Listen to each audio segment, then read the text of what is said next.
Hey, it's Megan. Welcome to another Acumatica Essentials tutorial from Contego, your trusted Acumatica partner, helping you bridge the gap between technology and your business.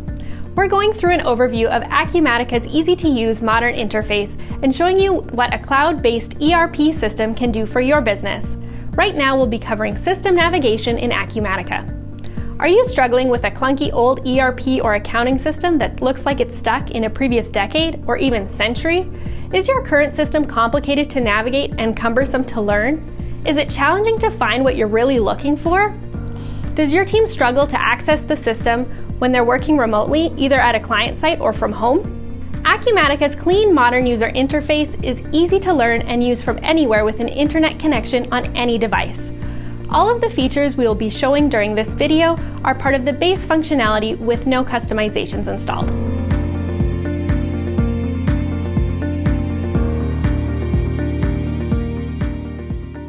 Acumatica is a browser-based cloud ERP system, though it can also be deployed on-premise if required. You can access it on any browser and any device with internet access. With Acumatica, users have the same access in the office, working from home, or on the road. In this video, I will be focusing on browser-based navigation, but Acumatica can also be accessed through the Acumatica app on Apple or Android devices with the same functionality, but with the screens configured to be much more touchscreen friendly. If you want to learn more about the app, check out our other videos in this series. The security in Acumatica is role-based and easy to configure and set up. The system comes with several default roles, but this can be customized as your business requires. I'm logging on as the admin, so I will be able to see all the workspaces, but an AP clerk, for example, would only be able to see their relevant forms and screens. Here I've typed in my username and password, and I will press Sign In. Acumatica supports single sign-on and two-factor authentication if that is a requirement for your business. Acumatica supports multi-company, multi-branch, and multi-currency environments. As you can see at the top of the screen, I'm logged in to the Revision 2 Products Company and the Products Wholesale branch. I can set a specific branch as my default to save time. When I first log in to Acumatica, it opens to my homepage, which has been set to the Customer View dashboard. Each user can have their own unique homepage. The dashboards refresh and are live each time you open the screen. Dashboards are completely configurable by the end user. One dashboard can support an unlimited number of reports. Different people have different business needs and interests. Depending on your company's settings, users can configure their dashboards to display and monitor information that's important to them. The dashboards can also be accessed on the mobile app. The dashboards can contain a variety of different types of widgets, including things like charts, scorecard and trend card KPIs, and pivot tables. On the Customer View dashboard, it's currently displaying live data for all customers. I can select a specific customer, and the dashboard will instantly refresh to display their specific information. Behind all of the widgets are generic inquiries that you can drill down into. If I select the Open Opportunities icon, it will open to the Opportunities generic inquiry, and I can select a specific opportunity and expand the side panel to get more information about this specific opportunity, including things like quotes and other information. If I navigate to the Project Manager dashboard, I can see a more personalized dashboard. Here at the bottom of the screen, I can see items like my tasks and my items to approve, which are unique to me. All of the various forms and reports in Acumatica are grouped into workspaces here along the left-hand side. This makes it easy to find the forms that you are looking for.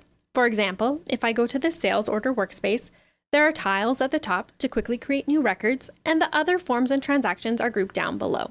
I can also quickly click on the plus new button to create new transactions.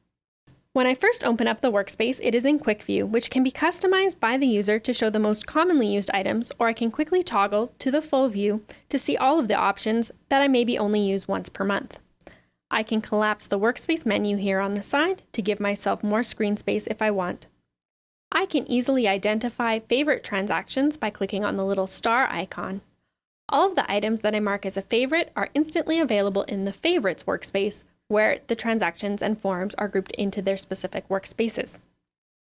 One feature that makes Acumatica so easy to use is the universal search bar available at the top of the screen. With the universal search function, I can easily search for a form. You no longer need to remember a complex navigation path or the unique transaction code like in some legacy ERP systems. If I need to record a payment, for example, I can start typing the word payment at the top of the screen, and it will automatically bring up all of the related menu items. If I press enter, I can go to the Help Topics tab and find all the help topics that are related to the word payments. I can search for specific transactions for a specific customer. I could even refine the search and say I want to find their customer record.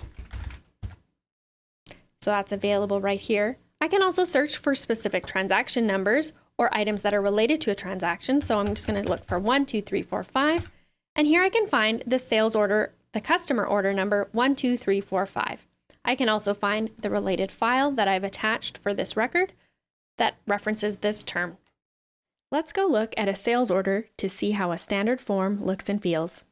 I'm going to go to the sales order workspace, and here I can click on New Sales Order to open a new order form directly. I can also click on the plus new icon, or I can right-click on Sales Orders to open in a new tab or a new window. If I click on Sales Orders, it will open on the primary entry screen where you can see a list of all the sales orders in the system, and I can click on the Add New Record button to bring up a new form. So if I would have clicked on the plus new icon or the sales order tile, it would have brought me to this screen directly. On every form in Acumatica, you have access to the form-sensitive help. So when you click the help icon at the top of the screen, it will bring up help topics that are related to the form you're currently on. And at the top here in the header on every form, you have the option to attach notes to a specific record. You can track activities such as emails going out or time that you're spending on a record. You can attach files and you can manage your notifications. So this might be a reminder to come back and do another action later. You can also have custom fields that you manage through the customization screen. On most forms, you'll have various actions that you can take. You may also have the option to run inquiries or view reports. On a form, items that are marked with an asterisk or a star are mandatory fields. If the star is red, it means it's a field that you need to populate, and if it's black, this is a field that the system has populated with a default. So here, I'm going to populate my customer field, and if I start typing the customer ID or customer name, it will use the Type Ahead feature to select an item, so I can just click on that to select it. I could also press F3 on my keyboard to bring up the search or click on the magnifying glass icon. And again, I have a search bar here, so I could start typing and it would bring up the customers that would meet the search criteria. As we go across, we want to make sure we're populating all of the fields that we need to populate. So I'm just going to put in an order number here, and I can add a description. And then down below in the document details section, it's currently set up as a table and we can tab our way across the various fields. You can also click on the pencil icon to switch to the form view instead of the grid view, which is just a different way of looking at the same fields. I prefer the table view, but each person might have their own preference. As well, as I'm tabbing across the various fields and populating this, I want to look for laptop computer, and I'm tabbing across and certain things will populate with defaults. As I'm tabbing across, maybe the column layout isn't configured best to how I like to enter the data, so I can easily click and drag to move columns around. Or if there's columns that I don't want to have, I can click on the column configurator icon, and I can select the columns that I don't want to have, and I can easily remove them. And on almost every screen in Acumatica, you have the option to import records from files. So if you receive your sales orders as an Excel template, for example, I can easily import these from my desktop. So I can go to browse for my file that's on my desktop. Here I've got my sales order, and I can press the upload button, and I can just select OK. And then since I've named my columns in my Excel file the same as the column headers in Acumatica, it's matched them up for me. But if not, I could easily select from the drop-down icons here to match up my column headers. Press OK. And within a few seconds, my large order will be automatically populated into Acumatica without me having to type all of this information. I can press save, and I can also attach this file. So I can go to files. I could also click and drag it, or I can browse for it. So again, I can go to my desktop and find my sales order, and I can upload it. So now my sales order form is attached to my record in Acumatica. If we go back to the primary entry screen, we can see that we have two filters here already, one for all records and one for my sales order. I can easily filter on the column headers by clicking, and I can search for specific items, or I can sort. I can add filters that I want to save for the future by clicking on the filter settings icon, and I can create a new filter. Here I can select the properties, so perhaps I want all items with an open status, and I want them with their value over 25,000. So total greater than 25,000. I can easily save this, and I can give it a name. Open orders greater than 25K. Press OK, and I can apply this, and instantly I have this new tab that's available for me each time I come into this screen. I can also choose to share this filter if it should be a shared filter. Acumatica has the ability to track approvals and assignments directly in the system for most modules and forms, including AP bills, AR invoices, purchase requisitions and orders, sales orders, time and expense, and CRM features like opportunities and cases. Approval and assignment maps are set up on the Approvals and Assignment Mapping form. Let's go take a look. I'm using the universal search to find the form I'm looking for. And here, let's go take a look at the expense claim approval process. Here you can see that approval maps can have multiple steps and stages. Various conditions tell the system who to send documents to for approval. I have an expense claim in the system for an employee, Layla, whose department is finance. So let's take a look at the rules to see where her expense claim should go for approval. As we can see here, each department and employee claim are directed accordingly. So here, if we have an expense claim that's less than $1,000 and the employee's department is sales, it's going to go to this approver, Jason Mendenhall. We have similar rules for other departments like marketing, support, consulting, and operations. We also have a rule here for claim totals over $1,000. These conditions are just that the claim is greater than $1,000, and then it's going to go to Maxwell Baker for approval. So I'm logged in as the admin, which is Maxwell Baker. And then here we also have a rule for all other claims where if none of the previous rules are met, then these claims will go to Layla for approval. Once the approval map is set up, on the various workspace preference screens, the assignment maps are applied. So let's go look at the time and expense preferences. And here we can see that our expense claim approval map is called expense claim approval that we were just looking at. And here we also have one for a time card approval map. Down below, we also have the option to set up various notifications to let people know when they have items to approve. So this would be an email that could be automatically sent out. For some modules, there might be many more approval maps that might be used, and so sometimes you'll see these on a secondary tab rather than on the general settings page. So let's go to our expense claim. So let's go find our expense claim for Layla. So she has one here that's pending approval. I'm going to open it up. And here on the approval details, we can see that her department is finance and her claim total is greater than $1,000. So her expense claim has gone to Maxwell for approval. I can easily approve this expense claim directly from the specific record, or I can also go to my approvals. And here I can see all of the items that I have outstanding for approval. So I can also select it here on the mass processing screen and I can approve it. You can use the automation schedule button or the clock icon to schedule tasks ahead of time so that you don't need to worry about running these tasks later and allowing you to run your business proactively instead of reactively.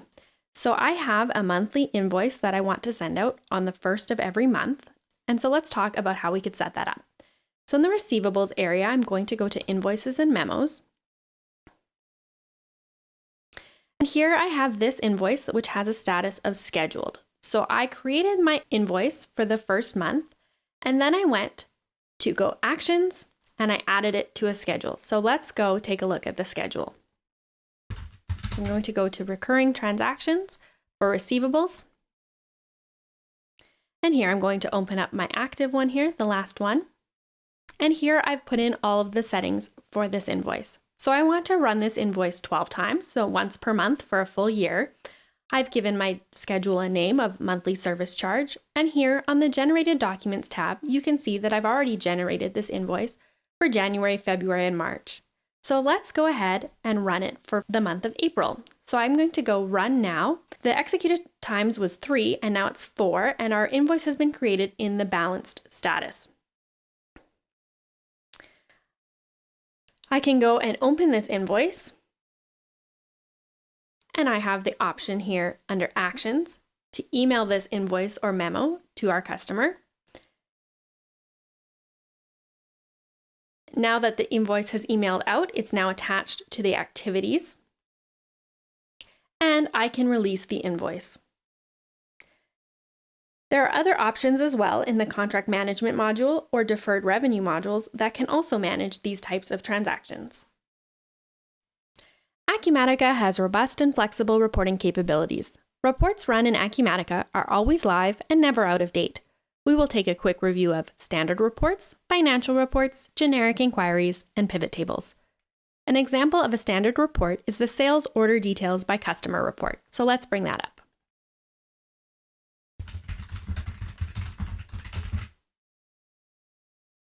When I open the report, I have the option to fill out several parameters. So let's pick a bigger date range. And let's run this for the retail warehouse. I have the option to save my filters as a template.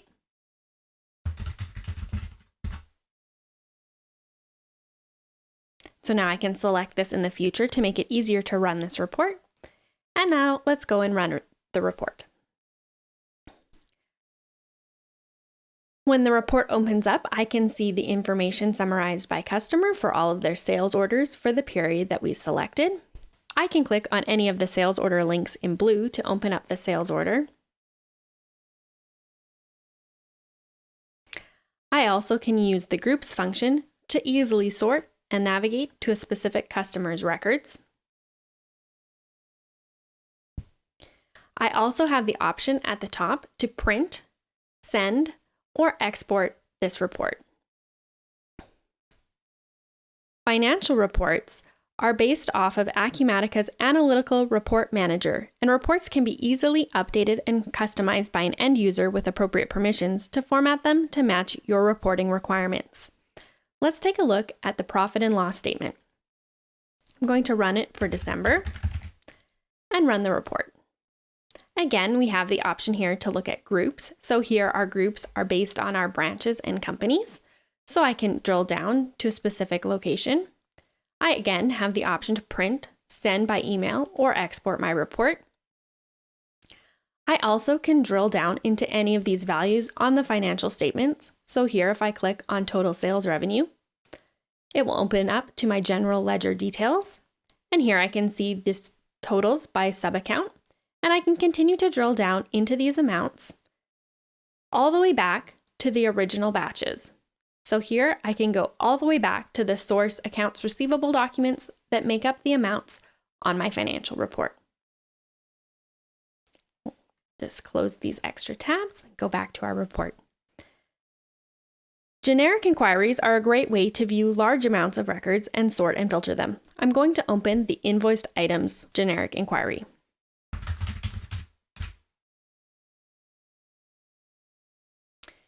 Here, like in the sales order form we were looking at earlier, I have the option to filter by the various column headers, but perhaps looking at a large table of data is not as helpful as you would like it to be. So we also have the option of going and creating a pivot table. So under customization, pivot tables, I've already put in some of the parameters, but I'm going to just click and drag in an extra one here. Oh, now I've got it twice. And I can save it, and I can view the pivot table. Here I have some additional filters at the top, and I can click and drag these over. And now I can group my inventory based on where we've sold it. Thanks for watching. Want to learn more? Visit our website at contegogroup.ca/Acumatica, or check out the rest of the videos in our Acumatica Essentials series.